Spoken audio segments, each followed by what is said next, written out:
As the world rushes towards Armageddon, here I stand, broken-hearted today over what Ben and Jerry's did. Ugh, just the tears I have cried over the amount of cookie dough ice cream I have eaten of these people. Today I am going to be breaking down Ben and Jerry's decision.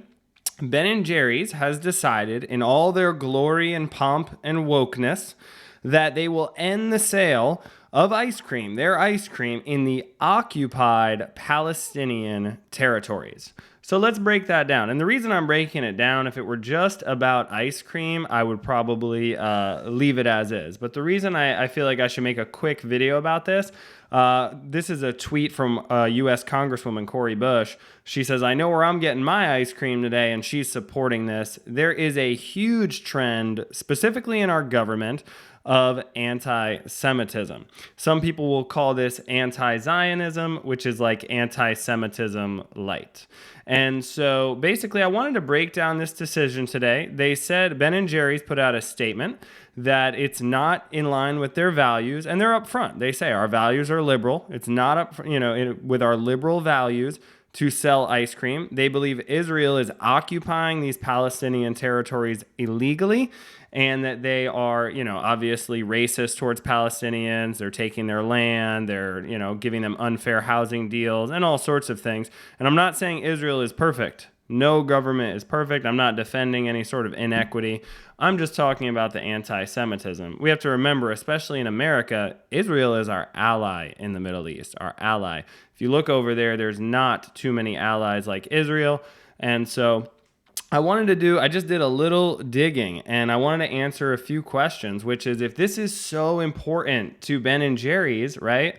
Where else do they do business? I mean, obviously their values are so overwhelmingly important to them that they're willing to cut off a market of about 4 to 5 million people. The West Bank, the occupied territories, Gaza, you're looking at about 4 to 5 million people. The whole population of Israel is only about 9 million people.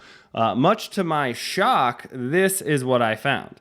They do business in Russia, population 144 million. Anybody remember Ukraine? There was a violent military takeover a few years. They do business in Turkey, population 82 million. Speaking of apartheid, does anyone remember the Kurds? Go Google that.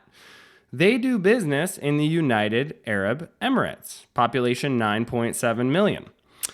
The UAE literally has legal slavery. You can Google it. It's in employment contracts. When you sign a contract, you can't get out of it. People cry out about that all the time. It's a genuine injustice in the world, a genuine injustice, not a social justice type thing. It's serious.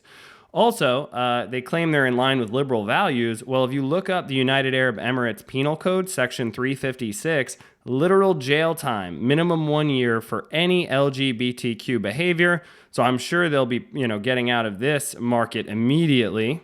Finally, China, population 1.4 billion people. And through Unilever, a parent company, they do business there. They might say they don't, but Unilever is their parent company, and they do absolutely do business there. Too many human rights violations to discuss for China. I'm not going to break down everyone. You can Google the Muslim Uyghur camps. You can Google all sorts of craziness in China. I don't have all day. And just 2 quick Bible verses to break this down. I love that Scripture explains to me what is happening in the world. Why, if the population of Israel is only 9 million people, are people talking about it so much? Why is it so important to Ben and Jerry and the rest of the world? Why is anti-Semitism a thing when there's only like 15 million registered Jews in the world? That's like 0.0 whatever 1% of the population. It's very small. Zechariah 12:3, talking about the end of the age here. It'll happen in that day that I'll make Jerusalem a very heavy stone for all peoples. All who would heave it away, get rid of it, will be cut in pieces, though all nations of the earth are gathered against it. I'm not saying this is that, but when you see anti-Semitism, there's a spiritual reason why the whole world loves to pick on Israel. I mean, even going back to the Holocaust and all throughout history, there's a reason. They are the chosen nation, the children of God.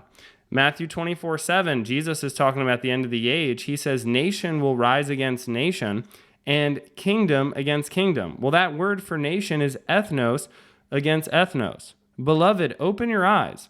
With wokeness going, global across the world, religions are getting behind wokeness, and it's not enough just not to be racist.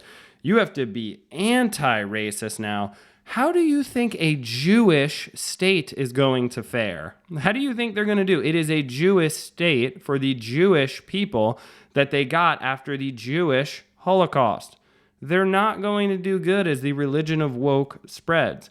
And so I wanted to just point out some of just Ben and Jerry's silly hypocrisy here. It's crazy. It's such a small market to make a statement like this. There's so many other large markets that company and its parent company are in that are doing actual atrocities in the world. I'm not saying everything is perfect in Israel, but open your eyes, people. You can see things.